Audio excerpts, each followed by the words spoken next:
Hello, and welcome to No Huddle Necessary. Once again, I am your host, Jeff Barnes, here in sunny Florida. Well, not so sunny this time of night, but once again, bring you another week of exciting arguments from our nuts and bolts staff writers.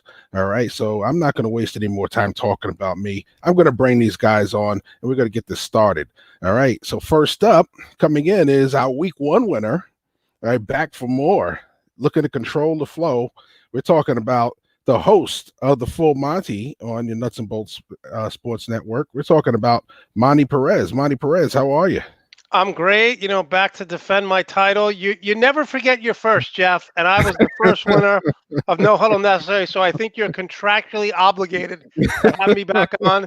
So thank you so much. Always love coming on here.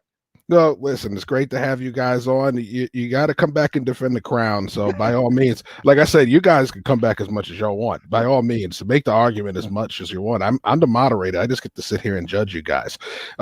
Speaking of judging, might as well bring on our runner-up last week in his first appearance, who's no longer elusive. We got him back-to-back weeks. We're talking about Dominic Churosky. Absolutely, I'm here. I'm finally, I got a taste of it last week. And I was like, I got to come back for more. I'm hungry for my first W. That's all I know. I'm hungry for my first W. Okay. All right. So we're going to bring in a newcomer. And if you haven't seen his work, you need to check it out. He covers the Dallas Cowboys for us on Nuts and Bolts Sports, which holds a special place in my heart because, I grew up as a big D fan. So we're talking about Greg Rector. Greg Rector, how are you? I'm doing well. How are you, Jeff? Another night, another $IO, but I'm here. There we go. So, all right, as everybody knows, everybody gets 4 minutes to make your argument. If you get over that 4 minutes, I'm going to buzz you, and we're going to move on to the next writer. All right, so I add up all the points. I'm going to judge your arguments, and at the end, the winner gets 3 minutes of FaceTime to speak about what you want, and no holds barred on that. Monty knows all about that. So, all right. So, we're going to start this off with our first quarter.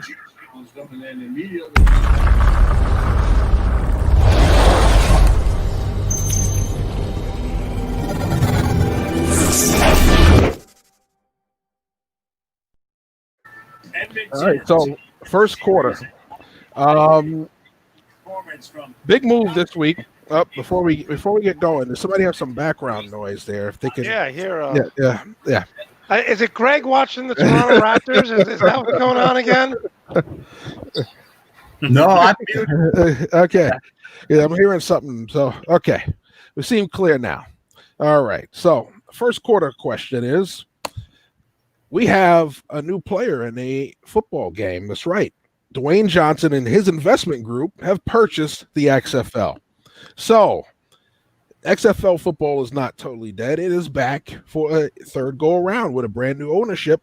We'll see what the new vision is. The first vision didn't work, which was more wrestling gimmicky type football. This time it was supposed to be new, inventive football, and it worked until COVID slapped it down. So, the question is, can The Rock and his new group make it work? And we're going to start this off with the newcomer. Greg, you get to start us off. All right. Absolutely, this is going to work. This is going to work a lot better. The groups that are involved in this do not fool around. Redbird Capital, they just bought Toulouse of the French Football League as well. These guys have bucks. These guys understand how to market. The Rock, Dwayne, whatever you want to refer to him as, he'll be the face. He'll be hands-on. That's great. That's fine. But it's his ex-wife, Danny Garcia, and the others involved that are going to make it succeed. First and foremost, they're going into a bubble. She already announced it. There will be a bubble. They can get away with it. The size of this league, they can bubble. That's going to help them, plain and simple. They're not going to fool around with a lot of gimmicky stuff. I don't think it's. I really think you're going to see them keep the conversions that were there, but a lot of the other gimmicky stuff will be gone bye-bye. And I think it has a chance to succeed as long as people understand. This is springtime football. It's not the NFL. It's not meant to be the NFL. Have fun. Enjoy that brand. That's the problem. So many people have the NFL brand in their brain, and that's it. No, this is the XFL. Give it a shot. It was fun. I think people are going to enjoy it. And with The Rock being involved, he's going to make you excited to be there, to watch it. He's great at it. Absolutely. If one thing he's brought is character to everything he's done, whether it's the movies, whether it's when he's been on Saturday Night Live. Absolutely. That is a great argument. Great job. All right. Well, we're going to go right to Dominic. Dominic, tell us how you feel about it. So I actually 1000% agree with Greg. I think it's a great move. I think this does give the XFL a chance to succeed. You have to think, when the XFL debuted this time around, week 1, they had over 3 million viewers. So people were interested in it. Now, as the weeks went on, like, the numbers started to decline, but that's just, competing with the NFL and things like that. Springtime football, you have a fan base that is weary on whether or not we're going to actually even see the NFL play a full season this year. And then just with the entirety of having a pandemic that has kind of put a hold on sports, people are hungry for sports. We're hungry for new content. The XFL coming out is a great deal. The fact that they're going to be in a bubble, which means that they'll be able to hold everything down way better than the NFL will, as far as keeping players safe and things like that. It's great. And then, like I said, having someone like The Rock to be the face of the league is great, because he's easily recognizable. We see him in 10, 15 different movies every year. It's a great move for them, as long as they can get everything set as far as the bubble goes and just get the safety precautions. The only thing with the XFL moving forward that they are always going to have, which will kind of always hamper them, is the XFL has to find a way to constantly replace players, because the best players in the XFL are going to go on to the NFL. That's always going to be their goal. So that's always going to be the main thing for the XFL moving forward. But as of right now, I think it's a great move for them. All right. And finally, let's go with our week 1 winner returning. Of course, we're going to talk about Monty Perez. Monty, clean this up for us. Okay, I couldn't disagree more with Greg and Dominic. Listen, here's the deal. Going back to World War II, there's only been one football organization that has succeeded. That was the AFL. Okay, the AFL succeeded because they had very good teams, and we all know what happened in 1969 when Joe Namath guaranteed a victory over the Baltimore Colts, and they won 16-7. Now, The Rock bought this football league for $15 million with his partners. Now, a few years ago, the Green Bay Packers had 5 free agents in their roster, only 5. And the reason why you do this, successful organizations do this, like the Patriots, like the Steelers, is because what they want to do is they want to control the salary. So with the Green Bay Packers having 5 free agents on their roster and somewhat controlling their salary, their payroll a few years ago was $203 million in salary. That does not include, the coaches. That does not include the training staff. That does not include the GM, the VP, all the maintenance crew, all the workers. It costs $203 million just to play the players on the Green Bay Packers on a team that really builds through the draft. So now you're saying The Rock comes in and he's buying this for $15 million. Now they're going to implement more money. But here's the thing that people are always try to compare other football leagues. They say we're going to be tougher than the NFL. We're going to be hard-nosed. We're hard-nosed. We're going to have old-time football. Players are soft. Players are not soft. The average offensive lineman in the 1990s was 6'3", 272 pounds. The average offensive lineman last year was 6'5", 313 pounds. I don't want to see more hard hitting. I want the NFL to be safer so we could keep players on the sidelines. And finally, I'll end with this. It should not be another league. What they should do is establish this league like the NBA has done and be a minor league football team. You don't play in the spring.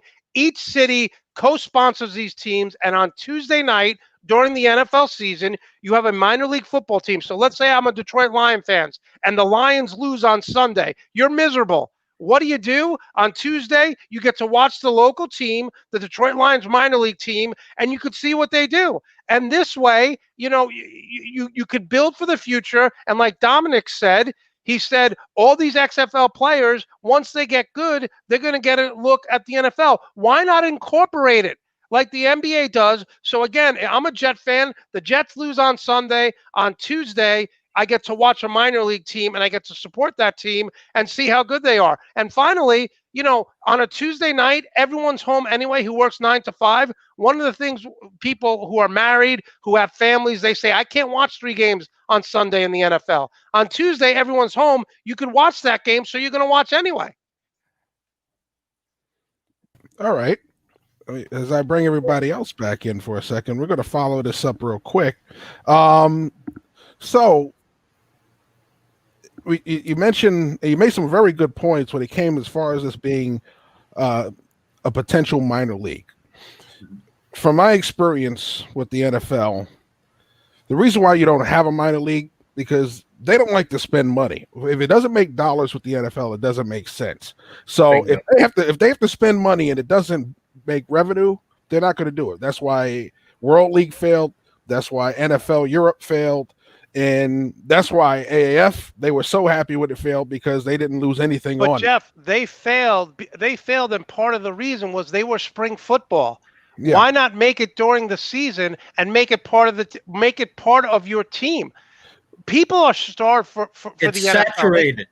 It's saturated. But not if you have a minor league team. It's a totally different organization. No, it's saturated. Why do you think guys like the Lion and that get on in the summertime up here in Canada when the CFL is on? It's a different type of a game. That's what people want. They want to see something different. They want a different experience from the NFL. If people wanted a different type of game, like I said, since World War II, only one organization made it, and that was the old AFL, which is now the AFC in the NFL.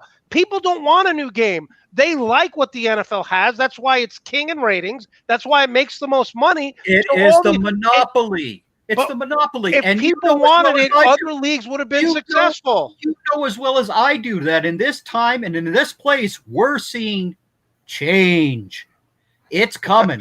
Get used to it there, Monty. Change. You go into this throwback stuff about the AFL. Mr. Anti-Throwback yourself. Cut it out. I'm anti-throwback. I'm all about evolving. You're right. But what I'm saying is, listen, The Rock has put $15 million in this. Patrick Mahomes just signed a contract for 10 years, $450 million. What did Dominic say? Okay, what did Dominic say? All the good players are going to go to the NFL, so why not just incorporate it? Guess what? The Canadian Football League loses guys to the NFL every year too, and they managed to find a roster. Where did your coach from the Toronto Raptors come from, Greg? Greg, where did your coach from the Toronto Raptors come from? He came from the G League. He came from the G League. Unsportsmanlike conduct, 15 yards. Oh, well, unfortunately, quarter number 1 has ended. So as much as we enjoyed that spirited debate, we got to move on, fellas. So we're going to move on to quarter number 2.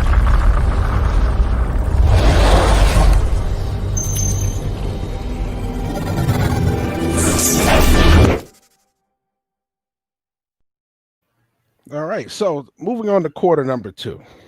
All right. COVID-19 has, of course, impacted everything in this world, whether it's the economy, whether it's the workforce, and, of course, sports. Now, with the NFL, we're seeing players have until tomorrow, as agreed upon by the league and the union, to opt out, whether for medical reasons or just overall concerns about COVID-19. We've seen 6 Patriots opt out. We've seen 2 Miami wide receivers opt out. So you guys tell me, which team who's had players opt out has been impacted the most by COVID-19? And this time we're going to start it off with Dominic.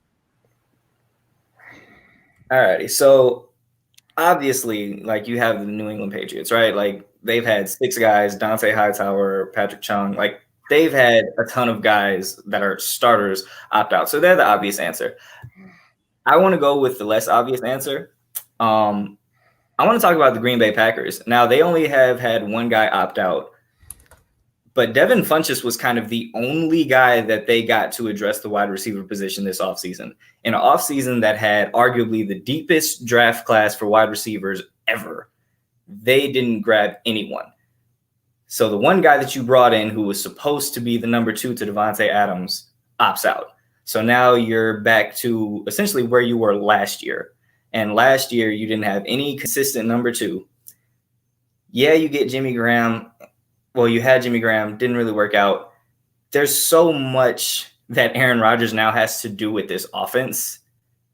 And then on top of that, you have him, even though he is a pro and he's a veteran and he's built for this, he has to deal with the fact that they drafted Jordan Love in the first round, didn't get me any help. What am I supposed to do here? If you're a Green Bay Packers fan, you're not happy right now. Like, there's so many different things. And granted, there are still other guys, veteran guys that are out there at the wide receiver position that they could go and get. But it doesn't seem like Green Bay has any interest in making their team better right now. It seems like Green Bay is all in on the future for whatever reason, because you still have Aaron Rodgers there for another 5 years. So it's very interesting to see how this is all working out. But no Devin Funchess, even though I didn't think he was going to be a huge impact player for them. It's just the fact that that was kind of like their one key addition this offseason, and now he's gone, and you're back to square one. All right. So, although I get that is definitely a big problem for the Packers because they banked everything on the guys they have returning, plus their one big addition in Funchess. But losing 6 guys, including your anchor on the Patriots, that's not a bigger deal than the Packers. No. It's definitely a big deal. But the thing is, the Patriots have that guy, Bill Belichick, and I trust Bill Belichick way more than I trust anyone on the coaching staff or front office in Green Bay. Touche. All right. Greg, you're up. It's 8 Patriots now, by the way, guys. 4 Browns, 8 Patriots, 58 total. I said yesterday when this was announced that 4 p.m. was the deadline, I said we're going to get 75 to 100, so we're not too far off from that. But the team that I think that's been impacted the most is the Vikings. Their big guy in the offseason was Pierce. He's the one guy opting out. And you know Zimmer is all about his defense. So he lost his big signing. The Packers are going to be okay at wide receiver, by the way. They got a guy named Lazard who everybody keeps undervaluing, in my opinion. He's improved. He got better and better all last year as it went along. I think you got 2 good options in Adams and Lazard. Plus, I like the running back that they picked up, that they drafted. So I don't think that the impact of Funchess not being there is going to be that massive. The only other team that would have been on my list would have been if Tua was going to be the starter for the Dolphins. Losing both Herms and Wilson would have really impacted them.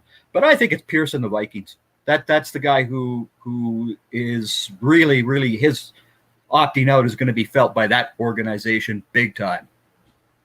All right. Wow. The Vikings were a surprise one for me. I didn't hear too many talk about the Vikings losing people, but that's a big one, especially because they were supposed to take the next step after last year. And everybody wants to see what's going to happen now that they don't have Diggs anymore. So that's going to be another thing as well. Very, very key there. And of course, Monty, clean us up. Well, I wrote an article on this on Nuts and Bolts Sports, and let's just break this down here. We have 4% of the world's population, and we have 25% of COVID-19 cases over the past month. We have been an unmitigated disaster in handling this. Now, the NBA, the NHL have a bubble, and they have no positive tests. The NBA just did over 340 players, coaches. They did 2 rounds of testing, and no positive cases because they're in a bubble. Now, the New England Patriots, okay, you're losing Marquise Lee, Patrick Chung, Dante Hightower. Basically, you're going to have second and third string players, and I don't really think that's going to hurt the Patriots in this regard. I think the Patriots are playing for Trevor Lawrence next year. But Bill Belichick loves this, right? He loves getting guys in the second, third, fourth, fifth rounds and develop them on the field. But what concerns me most about the NFL is first, Doug Peterson, the Philadelphia Eagle coach, tested positive. Kansas City coach Andy Reid is 62. Patriots coach Bill Belichick is 68. Pete Carroll is 68.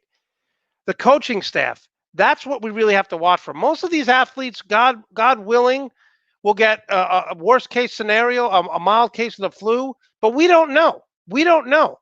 But the teams, so I'm worried about the coaches more than the players. Okay, I'm worried about the staff. Andy Reid is overweight. Andy Reid is at high risk. So my suggestion to the NFL was start the season after Halloween. And here's why. Every day we're learning more about this virus. We're learning what we can do to prevent it. We're learning how to certain steroids that can help them. So my suggestion is, why the rush? We have basketball now. We have hockey now. You see what's happened in baseball. Over 18 Marlin and staff members, they went out. They did not follow protocol, and they got infected. So going back to your original point, I think everyone's going to get affected. I think it's going to spread like wildfire. We have kids now going back to school, no social distancing plans, no mask. But the two teams that really are, I think, are going to be affected by this, the Chiefs starting lineman, Laurent Tardif, who is a doctor, opted out, and God bless him. He said, I'm not going to play football and bring back COVID-19 to this community when I'm a doctor, and now he's on the front lines. He's helping. And another team that's really going to struggle is the New York Jets. C.J. Mosley, their star linebacker, they signed last year with the Baltimore Ravens. Many people think he could be one of the best linebackers in the NFL. He was coming off an injury. They also lost Adams to Seattle. So we're going to see more and more Jets. I think a lot of players are going to opt out on the Jets for the mere fact is they do not like Adam Gase at all. And I think C.J. Mosley, when he's the leader of that team, Adams was the leader of that team, and then C.J. Mosley was the leader of that team. Adams is now in Seattle. Mosley's opting out. Who's going to lead the Jets on defense for Adam Gase, who's an offensive-minded coach? He's supposed to be an offensive guru, but the last year in Miami, his offense was ranked 30th. I don't know why I'm going off on Adam Gase, but anytime I talk about the Jets, I get fired up. So I think the Kansas City Chiefs, without their starting running back Damian Williams and their starting offensive linemen, are going to see, especially now that the Chargers are healthy and they just signed up Bosa to a big-time contract out in L.A., he's going to be able to put the pressure on Patrick Mahomes and the Denver defense as well. Losing their starting offensive lineman in that division will not be easy. And you just beat the buzzer because it was counting down. And it's funny. You talking about the Jets, it was only a matter of time before you were. Of course. But, it was only a matter of time. Anybody who's seen the Full Monty Show knows it's only a matter of time. But I'm going to bring you all guys back in as we get ready to go into the third quarter. But the follow-up on this one more time before we go. All right, so you did mention Andy Reid, which is a good point. We talk about the ball boys. You talk about the equipment guys. Some of the medical staff are older people.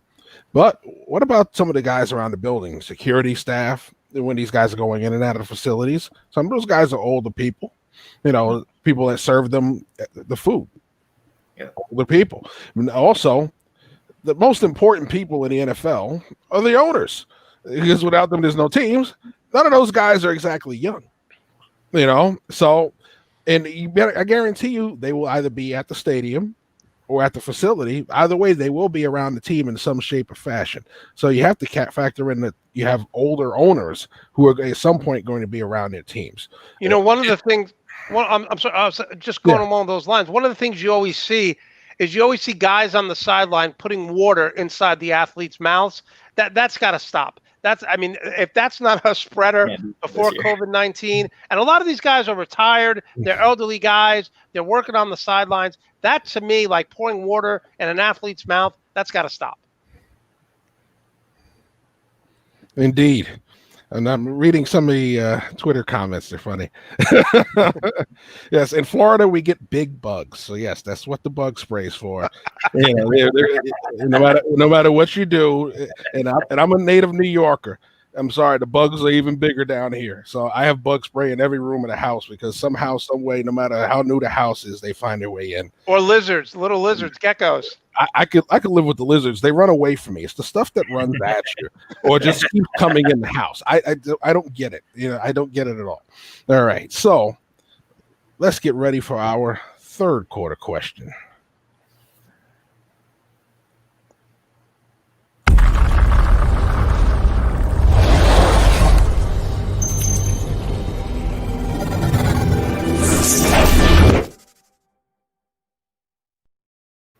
All right, so Chad Johnson, Chad Ochocinco, whatever you want to call him, Chad Johnson has been actively campaigning for the Hall of Fame.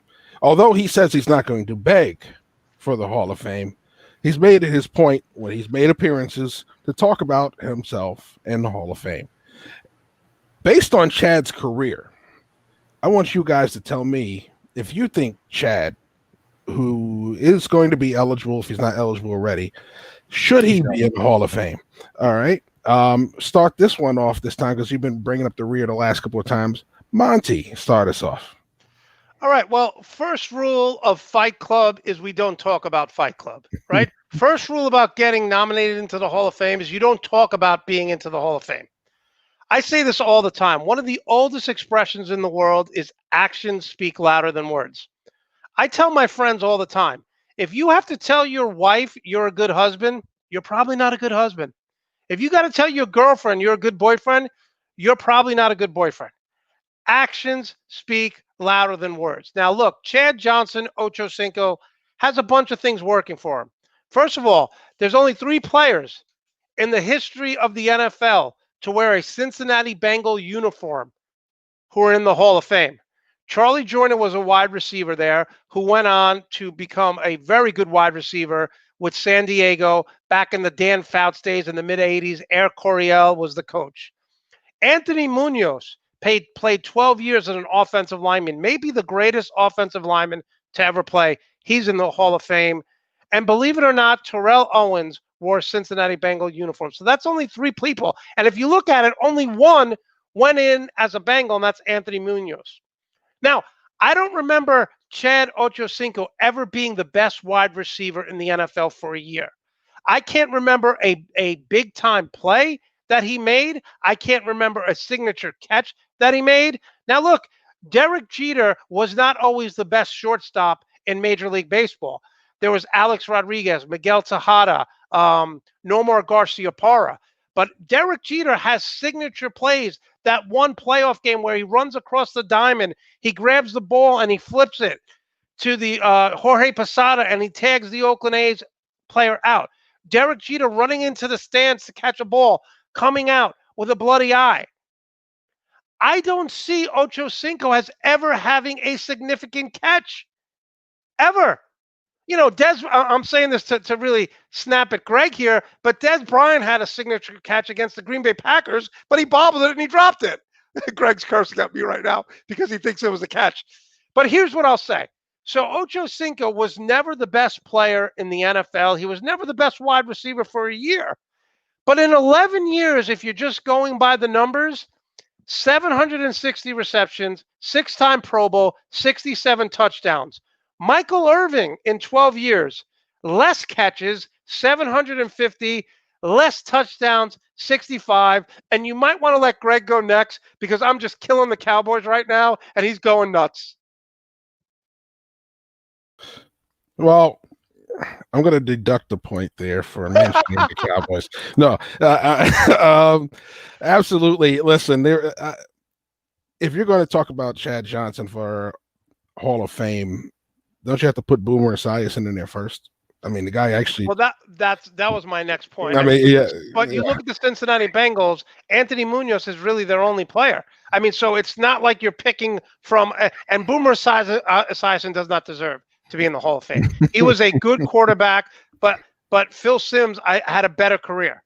And he wasn't a better quarterback, but he had a better career. Sam Weiss was a legendary coach. People don't remember this, and I'll end with this because I know you have to go to the next guest.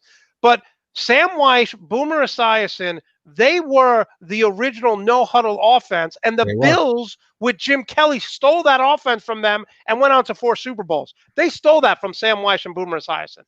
That they did. All right.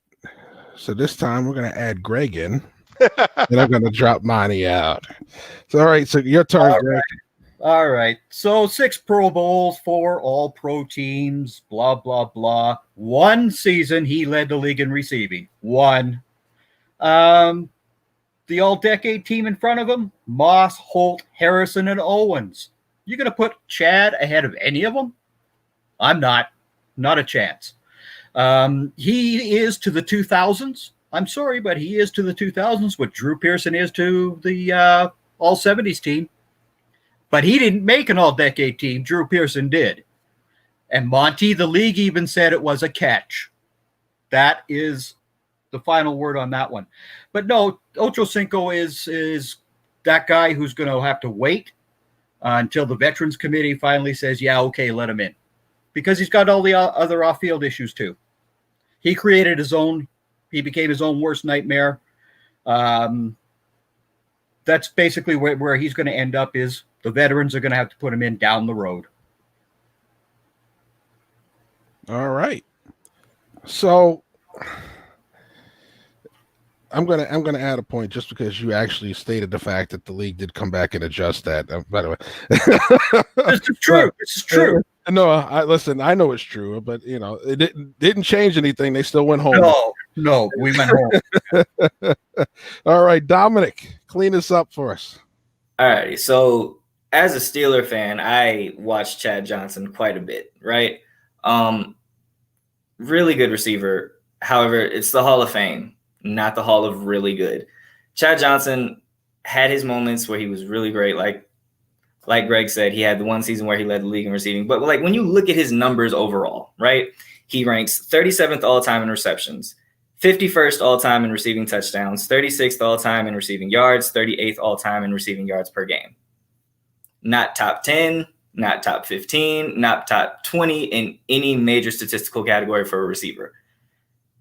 And as Monty pointed out earlier, if you're someone who has to kind of remind people, like Hall of Famers don't have to tell people or don't have to make a case for them being in the Hall of Fame. Their resume speaks for itself. Chad Johnson was a really good receiver, was never the best receiver, the second best receiver, the third best receiver, the fourth. Like I don't think ever was maybe even a top 5 receiver in the league. So I think he had a really good career. I think he had some off-field situations that probably are definitely going to hold him out as well that people will take into account. But when you just look at his resume in totality, it's good, really good. But Hall of Fame level, no, not close. All right. So I'm going to bring you all back in again because I'm going to play a little devil's advocate on this. All right. So we all know he had one year where he played opposite another diva wide receiver in Terrell Owens. Owens got in last year. And if you remember, Owens doesn't have a ring. He did go to a Super Bowl, but he doesn't have a ring.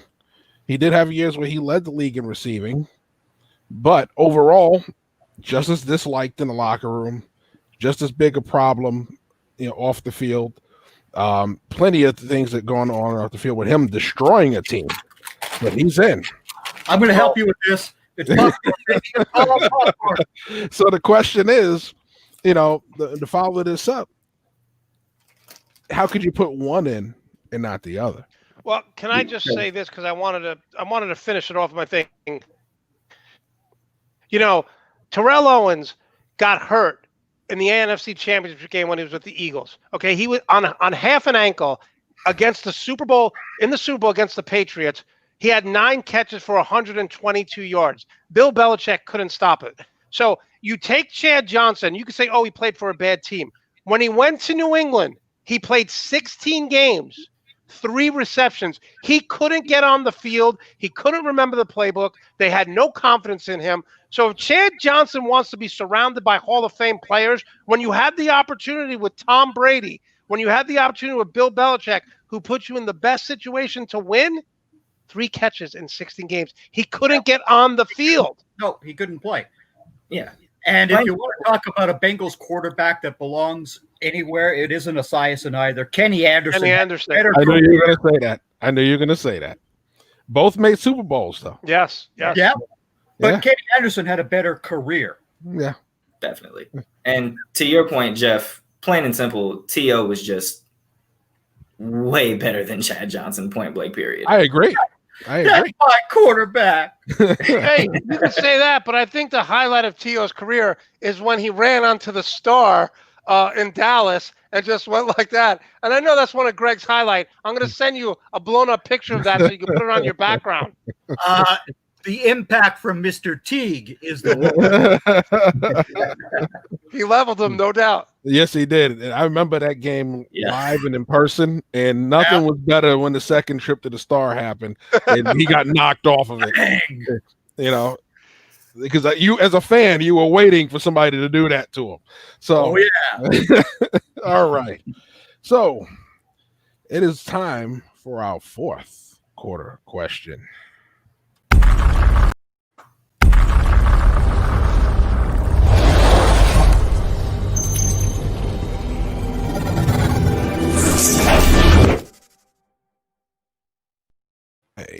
So, fourth quarter question, and we're going to jump back to college for this one.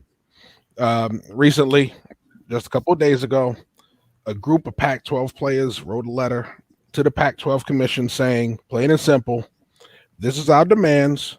If you don't meet these demands or even come anywhere close, we as a group are opting out of the college football season. So, with everything that's going on with college football so far, UConn today said, we're not doing 2020. We're out. Okay, which puts the American Conference in a bit of a pickle because they've just lost one of their only conference-only opponents. So, and we're going to start this one off with Dominic. So, we're going to talk about it and say, tell me what you think. Is this one of the next knockout blows? Because there have been so many with all of the other levels opting out of 2020. Is this the next knockout blow on college football for 2020? Dominic, start us off.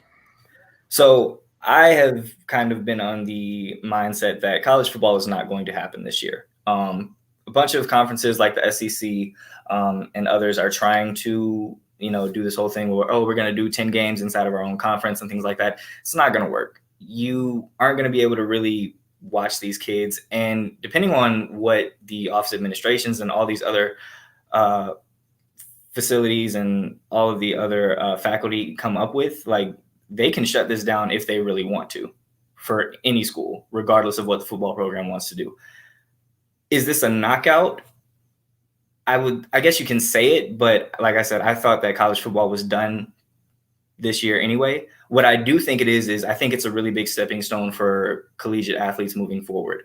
As you saw, like the Pac-12 did this, and then the Big Ten, a bunch of Big Ten players came out and did the exact same thing where they came out. Now, they didn't ask for the exact same stipulations as the Pac-12 did, but I think this is a huge stepping stone for college athletes because it is a shift that finally needs to happen where the athletes are realizing the worth that they have. Listen, in a pandemic where everything is being shut down and everything is dire, and quite honestly, football is the only fall sport that brings revenue for a lot of these schools. Our services right now as football players are the most important thing that you have to these schools. So we're going to withhold that because, quite frankly, you all need us. And I've said this millions of times before to college athletes. Your talents are needed by the NCAA far more than you need the NCAA. The NCAA needs you guys, not the other way around. And I feel like they're starting to realize that. I feel like this is a stepping stone for athletes to go and really start to take power back from the NCAA and start getting to the things that they deserve and the things that they want. And I think this is a great step for them. All right. Good stuff. Good stuff. Monty, you're up. Okay, well, let's go back before we talk about where we're going forward with these athletes. Nick Saban is worth about $30 million. Dabo Sweeney is worth about $27 million. The more that we see about how much revenue, Alabama will make about $20 million when they go to the national championship game for the school. These players aren't being paid. They have all the power right now. I mean, just think about how ridiculous this is. Up until last year, student athletes could only get 3 free meals per day on campus. They just got rid of that and they said they could eat as much as they want. And obviously, why wouldn't they? They are athletes. You need to fuel your body. They have the power. They're starting to realize that a change is coming. When you see how much money you get for going to a bowl game, and these players, I mean, I always remember the great 30 for 30 about the Michigan Fab Five when Chris Webber and Jalen Rose were walking down the street and they saw their jerseys hanging up in a store and they had to borrow money to buy pizza at the pizzeria. Like, are you kidding me? Like, the hypocrisy is staggering.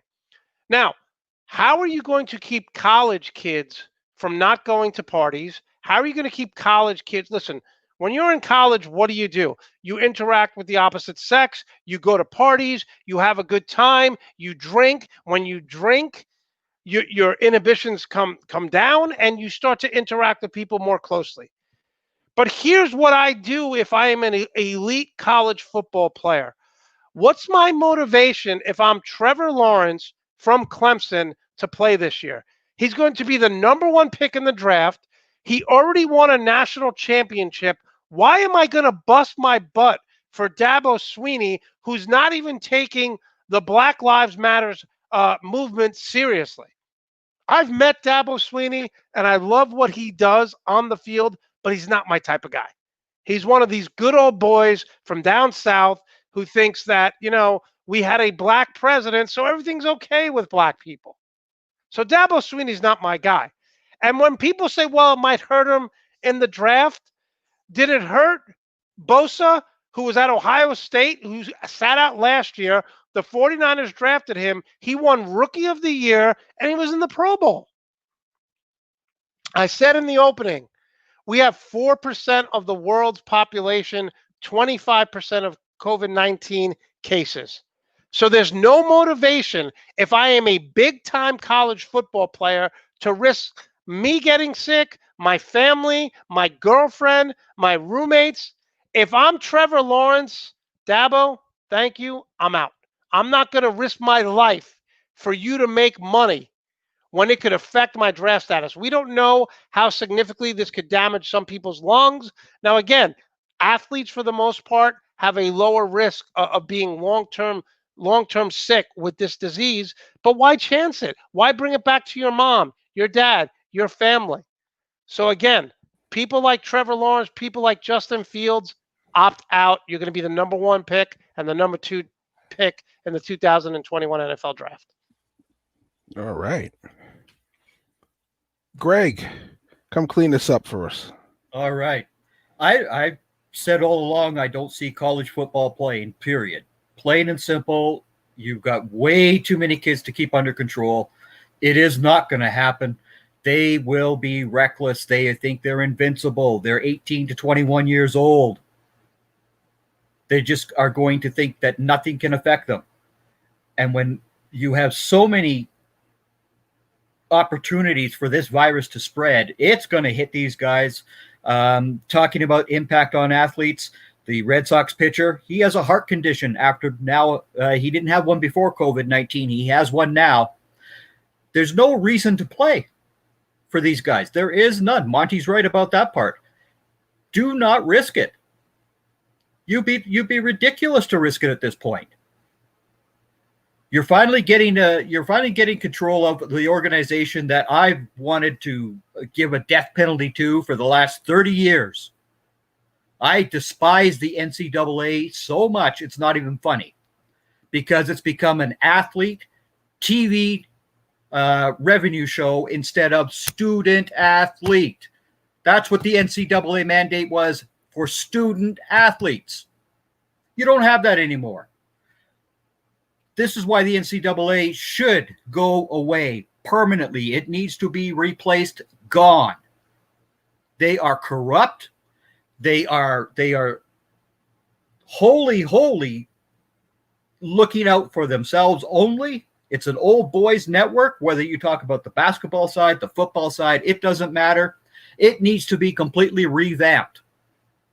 They are the worst organization to me in the entire world of sports is the NCAA. Gone. That's what they should be. Gone. Very spirited debate. I like it. I like it a lot. You know, can I add one more thing? One of the things that why they're lacking so much is you see the NBA with the commissioner and what he's done. You see the NHL with the commissioner, what they've done in the bubble. The NCAA has presidents trying to mandate what should happen and what shouldn't happen.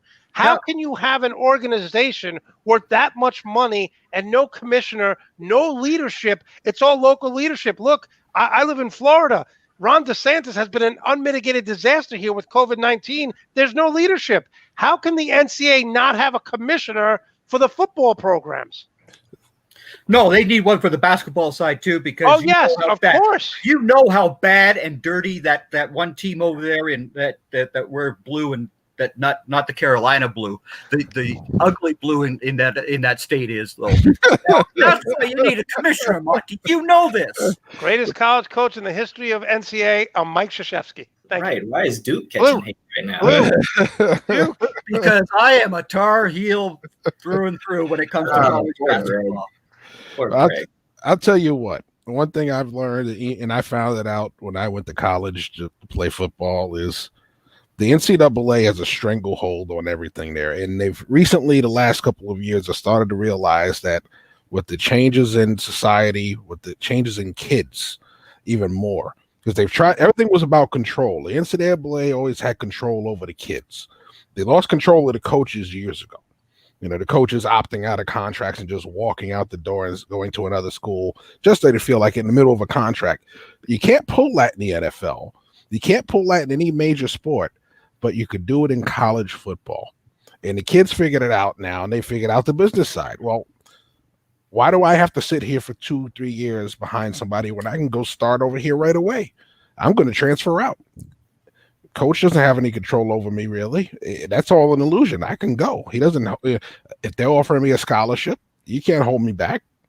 So the kids are starting to figure out the business side of it. Why should I risk another year? I'm projected as a first-round pick as a junior. I'm gone.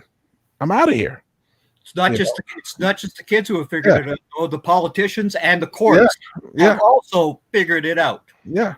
You know, it wasn't like that when I went to college in the 90s. It was you had to get that scholarship and get there and work hard and stay in the good graces of the coach. Other they blacklist you and they never make it to the pros. You may make it. Listen, no one is going to question Bosa right now after sitting out last year at Ohio State. He worked out all year, and like I said, the San Francisco 49ers drafted him. He made the Pro Bowl. He's Rookie of the Year. He did the right thing. Why risk an injury? Why risk an injury at this point?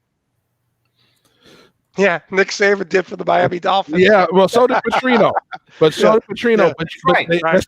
the only time you can leave the NFL as a coach and coach somewhere else is you go back to college. You won't see an NFL coach under contract bounce and go to another NFL team. They have rules against it. That's right. You want to go back to college? Well, we ain't losing any money if you're going back to college. Go right ahead. We'll find somebody else, and we don't have to pay you because you got a job. Same with Rick Pitino. Rick Pitino tried the NBA. It wasn't successful for him the second time in Boston, and he bounced. And he got to open up a brothel down in Louisville. And he's taking another shot at Iona. Yeah, Iona, which is right by New York City, where there's a lot of prostitutes. So it should work out for him and the recruits. That's why I mentioned it. He's got a lot of, And I'll tell you what, though.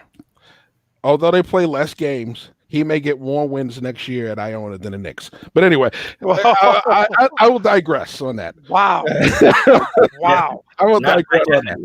Because terrible hire by the Knicks, by the way. Terrible hire. He is the Rex Ryan of the NBA. Tom Thibodeau wants to win games in the 80s. because he coaches like the 1980s. That was a really, really beautiful day for you, eh? Adams traded, Dino signed. It was just like, yeah. And that's the exact thing that I tweeted. Monty on the bed. It was yeah. It's all part of being a Knicks and Jet fan. Well, Constant suffering. if you look at the screen, Michael Buffer is up, folks. Michael Buffer is up, and he's got an announcement for us.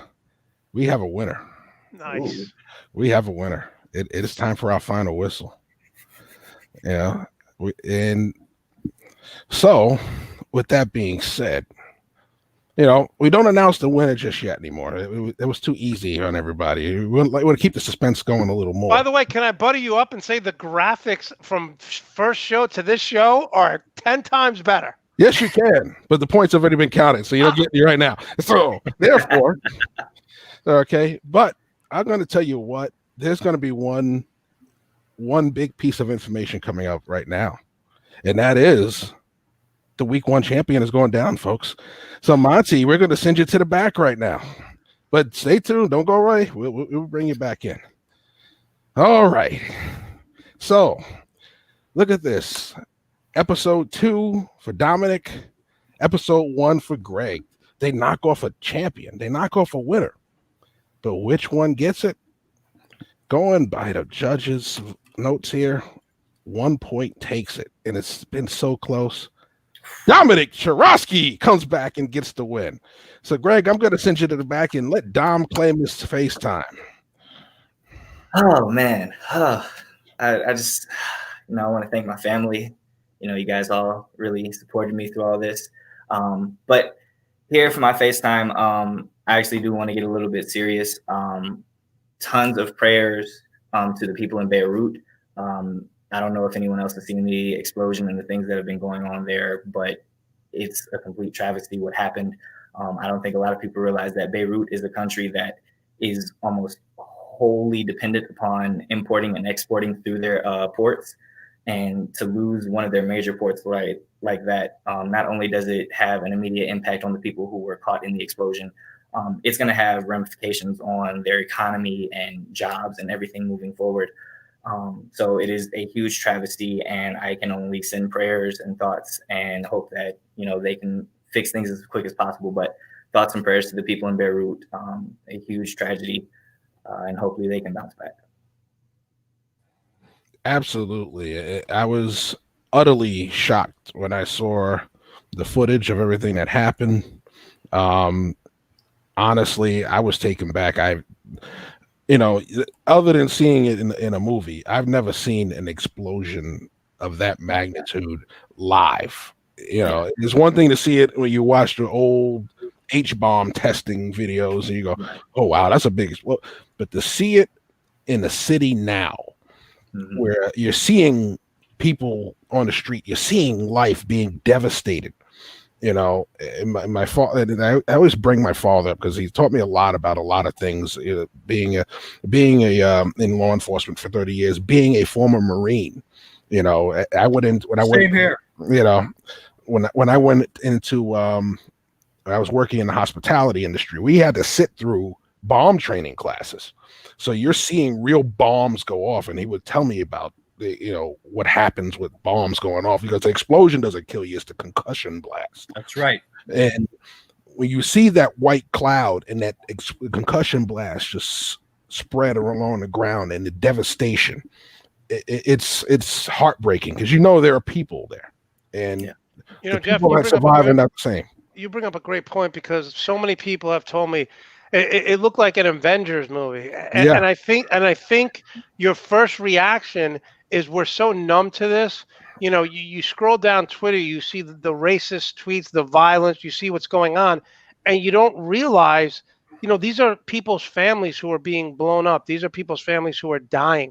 These are innocent people who were just in the wrong place at the wrong time. And so many people have said that to me. It looked like a movie. It looked like, and I'm like, no, there's real people there. So it was one of the craziest things I've ever seen live, to see that destruction so quickly. And it looked like it just blew up the entire city. Yeah. It's 200 times more powerful than what took down the Murrah building in Oklahoma City. Wow. Mhm. Wow. So think about that. Yeah. And that devastation, I spent 15 years in the Corps myself. I've Yeah. never seen devastation like that. That is just unreal. It was, yeah. And like I said, you see more and more stuff coming out from people that were involved there, just living their lives when that happened. And there's nothing you can say that makes anybody feel better about this right now. It's just a very sad situation. And what makes it worse is we don't know if it's still at this point, if it was really truly an accident, or if there was some kind of ill intent. Yeah. What happened? Oh, if it had been ill intent, trust me, they would have been already taking claim. Yeah. They would have taken claim. Yeah. So there's been no claims. This is a really, really bad accident. How they allowed that much nitrate to be where it was, that's just wow. Yeah. And we know what nitrate can be used for. So it's a shock that it was placed where it was. Yep. Oh man. Well, we're coming up on the end of it, fellas. Final thoughts. Anybody? We got a couple minutes to spare. I just want to say, guys, thanks so much for having me on. And if you want, you could watch my show every Sunday at 11 a.m. I've had Jeff, I've had Greg on. Dominic, we got to get you on, so reach out to me. It's sports and comedy, and the numbers have been really well. We go live on YouTube every Sunday at 11 a.m. Okay. Dominic, got any final thoughts?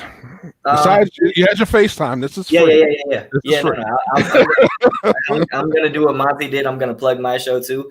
Instant Replay is a podcast that I have. I'm actually moving it so that way we're doing 2 episodes a week now. So we're doing Tuesdays and Fridays. So there's gonna be another episode coming out Friday. That's available on all streaming platforms. Check me out. All right, Greg, final thoughts. Just to make Monty's life a living hell. The Raptors are about to go 3-0 in the restart. All of your teams suck. What can I say? Listen. And yes, I look forward to another Sunday morning with you going, yes, oh, darn. Listen, you will be on as soon as the playoffs start. And you were right last year about the Raptors. I was wrong, but I was right in saying that it wasn't a catch by Des Bryant. And that's why the Packers won. The NFL says otherwise. Just gonna hold that up for you. Stop that. Just stop that. That was just horrible. Well, I'm gonna, for LC in the chat, listen, man, it's Lavender Raid, by the way. All right, it's Lavender. Okay, so I'm gonna spray a little on the screen here. This way, nothing gets on the screen while I'm on the show. I get invaded by ants 3 times a year. So, all right. So I'm gonna try and get a sponsorship out of Raid just because it's in my background right now. All right.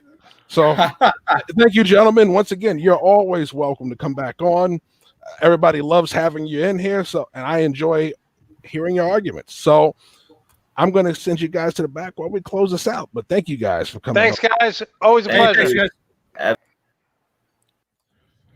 All right. So once again, this has been No Huddle Necessary. I am your host, Jeff Barnes. Once again, Dominic Churosky takes the week this week, and we'll be back next week, 9 p.m., with another set of writers looking to win the argument and get that FaceTime. So once again, thank you for watching. This has been No Huddle Necessary.